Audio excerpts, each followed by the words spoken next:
اگر تم ٹرین کی پٹری پر گرے پڑے ہو تو اس وقت تسبیح کی سب سے افضل قسم وہ ٹانگیں ہیں جو اللہ تعالیٰ خداوند کریم نے تمہیں عطا کی ہیں. اٹھو اور سائڈ پر ہو جاؤ.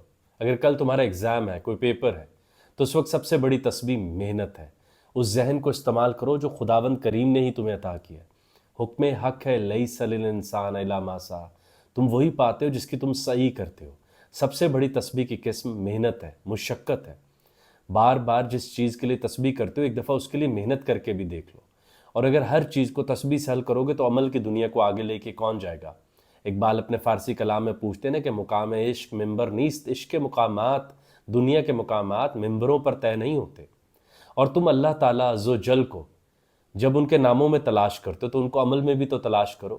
God is not a noun, God is also a noun, but God is a verb. آپ کو یاد ہے ہم نے فاسٹ کی وہ بات آپ کے سامنے رکھی تھی نا کہ بائبل کی پہلی وہ جو آیت ہے جینیسس کی، شروع میں حرف تھا، حرف خداوند کریم کے پاس تھا. In the beginning was the word was with God, the word was God. تو وہاں پر گوئٹے نے لکھا تھا کہ اس نے کہا now I know the meaning exact, now I write in the beginning was act. شروع میں حرف نہیں تھا، شروع میں فقط عمل تھا. عمل جو کہ یقیناً حرف سے بہتر ہے. جن چیزوں کے لیے بار بار تسبیح کرتے ہو ایک دفعہ ان کے لیے محنت و مشقت کر کے دیکھ لو. ایک دفعہ اس کے لیے اتنی محنت کر کے دیکھ لو جس کے بعد وہ ویسے ہی مل جائے. اور تسبیح اللہ کو جاننے کے لیے کرو، نہ کہ دنیاوی ضروریات کو پورا کرنے کے لیے، جس میں کوئی حرج نہیں. مگر آج یہ عمل کی دنیا میں بلا رہی ہے. آج ہم علامہ محمد اقبال کی ایک ایسی نظم ضرب کلیم سے کور کرنے والے ہیں جو ان کی شکایات ہے صوفیاء سے، جدید صوفیاء سے. وہ جنہوں نے اس بات کی پرواہ نہ کی کہ اگر شہر میں لوگ قتل ہو رہے ہیں تو وہ جنگل میں اپنا خدا ہی ڈھونڈ رہے تھے. جو اس بات سے بالکل منزہ ہو کے، بالکل دور انڈیفرنٹ اور بے نیاز ہو کے جنگلوں میں تسبیحات میں مشغول ہیں، جبکہ لوگوں کے ساتھ شہروں میں ظالم لوگ زیادتی کر رہے ہیں. اسلام، علامہ محمد اقبال کہتے ہیں، قدیم معنوں میں دیکھا جائے تو مذہب ہی نہیں ہے، یہ تو قوت ہے نہ کرنے کی، یہ تو احتجاج ہے، یہ تو ظالم کے آگے کھڑے ہونے کی قوت ہے. نہا اندر دو حرفی سر کارست. یہ تو نہ کہنے کی قوت ہے، یہ تو اٹھ کھڑے ہونے کی قوت ہے. اور امام علی کرم اللہ وجہہ، امام حسین کے والد سے بہتر کسی کو اسلام سمجھ آیا ہوگا؟ یا امام علی کے بیٹے امام حسین سے بہتر کسی کو تصوف سمجھ آیا ہوگا جو کربلا میں موجود ہے اور ہاتھ میں تلوار اٹھا بیٹھے؟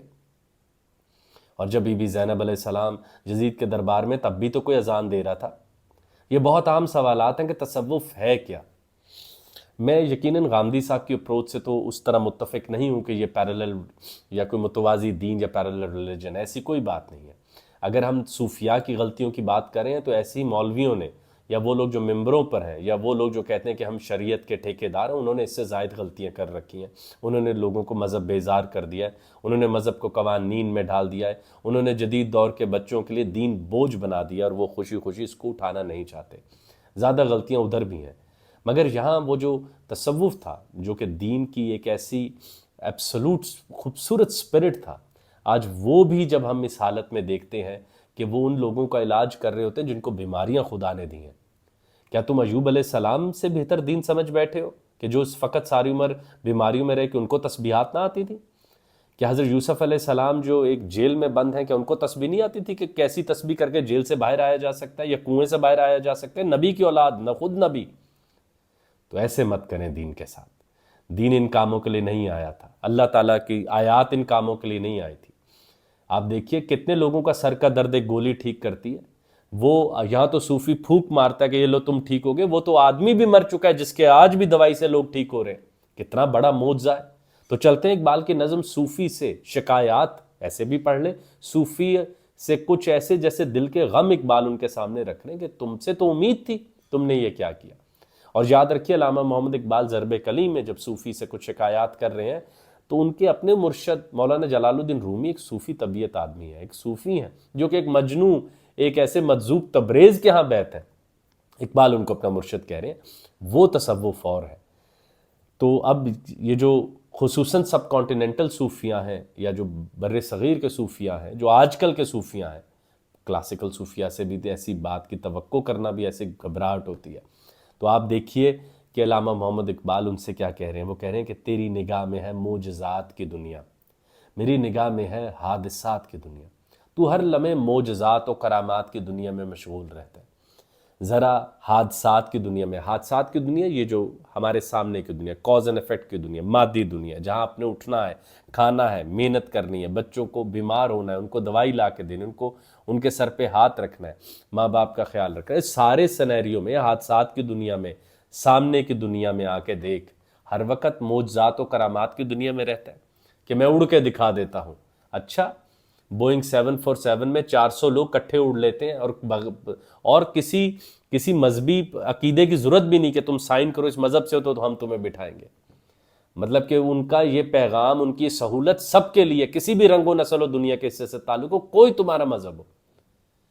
تو اصل معجزہ کیا ہے؟ اصل بڑا معجزہ عقل کو عاجز کر کے بندہ بن لینا ہی تو ہے، کہ بندگی میں رضامند ہو کے اللہ نے جو فیکلٹیز دی ان کو استعمال کرتے ہوئے دنیا کو تبدیل کریں۔ آپ دیکھیے کہ قائد و جہاں سرکار دو عالم صلی اللہ علیہ وآلہ وسلم کے واقع معراج سے جب اقبال کہتے ہیں کہ اس کا سب سے بڑا معجزہ یہ کہ رسول کریم صلی اللہ علیہ وآلہ وسلم اوپر گئے اور واپس بندوں میں آ گئے، بندے گئے اور عبد کو ہی چن لیا، بندہ ہونا ہی چن لیا، نیچے آ کے اگلی نمازیں ویسے ہی پڑھی جیسے اللہ کو کبھی نہ دیکھا، کوئی خداوند کریم سے ایسے ملاقات کی اور پھر بھی نیچے آ کے کوئی دعویٰ نہ کیا۔ اور اگر آپ لوگ راز کی بات یا بڑی باتیں، اکھم باتیں، باتوں کے اندر کی باتیں سننا چاہتے ہیں تو آپ یہ سنیں کہ رسول کریم صلی اللہ علیہ وآلہ وسلم نے بندگی کو خدائی کے داغ سے بچائے رکھا، اپنی بندگی کو محفوظ رکھا کہ اللہ نے مجھے بندہ بننے کے لیے چنا ہے، اس نے مجھے پیر دیے کہ پیروں سے چل کے دکھا، میں کیوں اڑوں؟ اس نے مجھے ہاتھ دیے کہ ان سے محنت کر کے دکھا، میں ہاتھ باندھ کے کیوں کہوں کہ پانی کا گلاس اڑ کر آئے تو میں کہوں گا بڑا صوفی ہے، یا صوفی میز ہلا کے دکھا رہا ہے، صوفی نے جن رکھا ہوا ہے۔ اچھا یار، پیغمبر، میں کتنے پیغمبروں کا ذکر کروں جن کے اوپر ایسی ایسی مشکلات آئیں کہ ہم تصور نہیں کر سکتے، تو ان کے پاس اس سے زیادہ کرامات نہیں تھی، زیادہ ان کے پاس معجزات نہیں تھے، مگر بندگی نہیں رہتی۔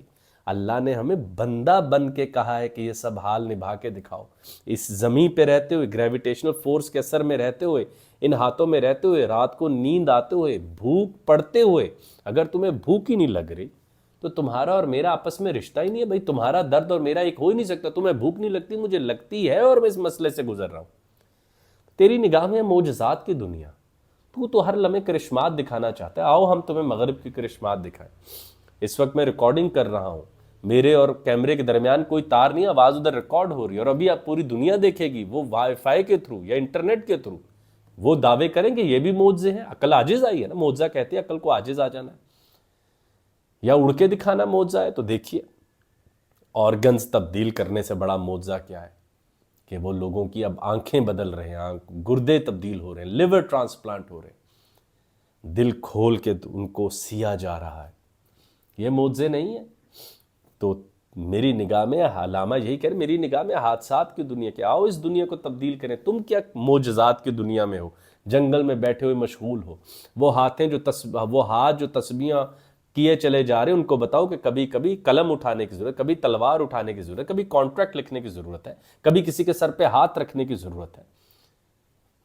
تو یہ عجب ہے کہ آپ کو اس بات کی پرواہ نہیں کہ جو حادثات کی دنیا، سامنے کی دنیا، وہاں پہ تو ہمارا کوئی قصوں میں بھی قصہ نہیں، ہمارا تو کوئی حال ہی نہیں، ہمارا کوئی ذکر ہی نہیں، بلکہ زوال دیکھنا ہو تو ہمیں بلایا جاتا ہے، بدحال دیکھنا ہو تو کہا جاتا ہے ادھر آؤ بھائی، ہاں بھئی یہ دیکھو ایسے بدحال ہو۔ تخیلات کی دنیا غریب ہے، لیکن غریب تر ہے حیات و ممات کی دنیا۔ علامہ یہ فرمانا چاہ رہے ہیں کہ صوفیہ تخیلات کی دنیا میں رہتے ہیں، یا غریب سے مراد عجیب ہے، تخیلات کی دنیا غریب ہے، لیکن یعنی یہ ہر وقت ورلڈ آف آئیڈیاز میں رہتے ہیں۔ میں پھر یہاں کہنا چاہتا ہوں، اگر آپ ورلڈ آف آئیڈیاز میں رہتے ہیں اور وہاں پہ آپ کا اپنا ہی لینگ سٹرکچر، ہر حقیقت کے پیچھے آپ نے اپنی ایک مقاصد بنائے ہوئے ہیں، اور آپ لوگوں کو کہتے ہیں دنیا داری چھوڑو، آؤ میں تمہیں وہاں دکھاؤں کی ندیاں دکھاؤں، آپ کو شہد کی ندیاں دکھاؤں، آؤ تم میرا ہاتھ تھامو میں تمہیں وہ پھل دکھاؤں۔ کیا کر رہے ہو بھائی؟ اگر اس طرح بڑی باتیں کرنی ہے، تخیلات کی دنیا میں جانا، اور میں افلاطون کی تھیوری آف آئیڈیاز پڑھاؤں، اور وہ بھی اس نے دنیا کو حل کرنے کے لیے تخلیق کی تھی، کہ اس دنیا کو سمجھنے کے لیے ہمیں کچھ اوپر کے آئیڈیاز چاہیے۔ اور اگر تم سمجھتے ہو کہ یہ بہت بڑا معجزہ ہے کہ میں ہاتھ تھام کے تمہیں کوئی منظر دوسری اگلی دنیا کا دکھا دیتا ہوں، تو عجیب تر ہے حیات و ممات کی دنیا۔ تو وہ دنیا جہاں ہم پیدا اور مرتے ہیں، یہ زیادہ حیران کن، زیادہ عجیب و غریب ہے۔ یہاں ہر لمحے ہم بوڑھے ہو رہے ہیں، وہ جو ہمیں پیدا کرتے ہیں وہ پہلے قبروں میں جانے کے لیے تیار ہیں، لوگ افلاس میں ہیں، لوگ بھوک میں ہیں، لوگ برابری سے نہیں جی رہے۔ تمہیں اس بات کی فکر نہیں ہے کہ اور تم اگلی کائناتیں حل کرنے پر لگے ہو، جبکہ جو کائنات ہاتھ کی ہے، جہاں اللہ تعالیٰ نے بھیجا ہے، جہاں پر ہمارا جہاں مطلب نیکی و بدی کے تمام معیارات یہاں ہونے ہیں، شکر یہاں پر طے ہونا ہے، آخرت میں جنت میں جاؤں گا جھنوں گا، اس کا فیصلہ میری یہاں کی محنت پر ہونا ہے۔ بھائی یہ تو میرے ہاتھ دو، لوگوں کو بتاؤ کہ بھائی معجزے مت تلاش کرو، ذہن استعمال کرو جو اللہ تعالیٰ نے دیا۔ یہ اللہ تعالیٰ قرآن مجید میں فرماتے ہیں کہ حکمت سب سے بڑی خیر ہے، خیرن کثیرہ، اللہ تعالیٰ نے فرمایا سب سے بڑی خیر وہ حکمت ہے جو میں تمہارے حوالے کرتا ہوں، اس کو استعمال کرو، لو نوبیل انعام، لو پوری دنیا کے علاج کرو، نئی ویکسینز بناؤ، آسمانوں مارس پر پہلے جا کر دکھاؤ، ایسا اسپیس ٹریول یا ایسا یہ ٹریول بناؤ جس میں کاربن فٹ پرنٹ یا دھواں نہ ہو، گرمائش نہ نکلے، ایسی گاڑیاں ایجاد کرو نا وہ والے معجزے، ان میں کیا مسئلے، اور کر رہی ہے نا دنیا۔ ہم ان لسٹ میں بھی شامل ہیں، وہ ایسی ادویات بنا رہے ہیں جن کے ہم سے نام اب ادا نہیں ہوتے۔ عجب نہیں کہ بدل دے اس سے نگاہ تیری، بلا رہی ہے تجھے ممکنات کی دنیا۔ آپ ہر لمحے وہ دوسروں پر دم کرنے پر پڑے رہتے ہو، اور ہم آپ کو دم دکھائیں کہ ممکنات، ورلڈ آف پاسبلٹیز میں، ممکنات کی دنیا میں انہوں نے کیا معجزات کر کے رکھ دی۔ تمہیں اس بات کی فکر ہے کہ تم نگاہ سے چیزیں بدل دو؟ ہاں، تمہیں ممکنات کی دنیا بلا رہی ہے کہ یہاں کی بھوک افلاس بیماریاں کم کر کے دکھاؤ۔ فلاں پیر صاحب ہے وہ یوں علاج کر دیتے ہیں، اچھا تو وہ جو ٹرانسپلانٹ کر رہے ہیں، وہ جو آنکھوں کا علاج بنا رہے ہیں، وہ جو نئے لینز انسانوں کو لگا رہے ہیں، وہ جو نئی ویکسینز بنا رہے ہیں، اور وہ کتنا بے نیاز آدمی ہے، وہ کتنا صوفی طبیعت آدمی ہے، وہ کتنا بڑا آدمی ہے کہ وہ پوری دنیا میں وہ دوائی بانٹتا ہے، وہ پوری دنیا کے انسانوں کے لیے رنگ نسل کے علاوہ وہ کہتا ہے کہ تم کسی بھی مذہب و ایمان سے ہونا، میری دوائی تم پر اثر کرے گی، تمہیں شفا ہوگی۔ جس طرح ہم جب شوگر کی دوائی جو ہر کوئی کھا رہا ہے، سر درد کی، نیند کی، بلڈ پریشر، جب ہم کھاتے ہیں ہم شکریہ نہیں ادا کرتے ان تہذیبوں کا؟ کیا قائد و جہاں سرکار دو عالم صلی اللہ علیہ وآلہ وسلم نے ہمیں عالموں کی عزت نہیں سکھائی کہ تم بچے پڑھا دو ہم تمہیں آزاد کر دیں گے؟ وہ دیکھیں بغیر بچے پڑھائے بھی ہمیں ہماری بیماریوں سے آزاد کروا رہے ہیں، ہمیں شفا دے رہے ہیں، اور پوچھ بھی نہیں رہو کس کم قیمت پر کچھ بہت بڑی دوائیاں موجود ہوتی ہیں۔ اور اگر آپ کو اعتراض ہے کہ کچھ جگہوں پر ان کی وجہ سے مسائل ہے تو آپ کر لیں، حج پر جانے کے لیے آپ سوچیں، جب آپ جہاز پر بیٹھتے ہیں، آپ اس بہت کم ہے کہ آپ اس بارے میں فکر مند کریں کہ جہاز گر تو نہیں جائے گا، آسمانوں کی بلندیوں میں اڑتا ہوا یہ لوہا تیری نگاہ میں معجزات کی دنیا۔ اس سے بڑا معجزہ کیا ہے کہ تم حج میں احرام باندھے ہو، جو بیٹھے تسبیحات کرو، ایک دفعہ یہ فکر تو کرو کاش یہ ہم نے بنایا ہوتا، اور ہم بھی کہتے دیکھو ہم ایسی بڑی چیزیں بنا کر بے نیاز ہیں، پوری انسانیت ایز این ایگالیٹیرین اسپرٹ، تم سب اس کو استعمال کرو، ہمیں اس بات کی پرواہ نہیں، ہمارے دین کا احترام کرو، ہماری بڑائی اور عروج کو دیکھو۔ کاش ہم دنیا والوں کو کہہ رہے ہوتے کہ تمہاری ترقی کی رفتار کی کمی کی وجہ سے دیکھو ہم یوٹوپیا بہترین دنیا تک نہیں پہنچ پا رہے، تمہاری ترقی کی رفتار کی وجہ سے ہم مارز آباد نہیں کر پا رہے، تمہاری ترقی کی رفتار یا تمہاری اقدار جو ہمیں پسند نہیں آ رہی اس کی وجہ سے دیکھو ہم مرد مومن جو اوبر مانچ سپر مین کو نہیں لا پا رہے۔ 2 بلین ہو، تمہارا موجودگی کی وجہ کیا ہے؟ اب ہمارے پاس یہی بچا ہے کہ ہمارے پاس معجزات ہیں، کرامات ہیں۔ آپ دیکھیے اس سے بڑی کرامات کیا ہے کہ کہیں بھی تم ہو تو ان کی دوائی تم پر اثر کر جاتی ہے، کہیں بھی تم ہو تمہیں انٹرنیٹ مل جاتا ہے، کہیں بھی ہو ہم اپنی والدہ کو بتاتے ہیں لوکیشن پن کر کے دیکھیں میں محفوظ ہوں، اللہ تعالیٰ عدل نہ کرے گا۔ تو یہ علامہ محمد اقبال نے صوفی سے کچھ شکایات کی ہیں، کچھ اعتراضات کی ہیں۔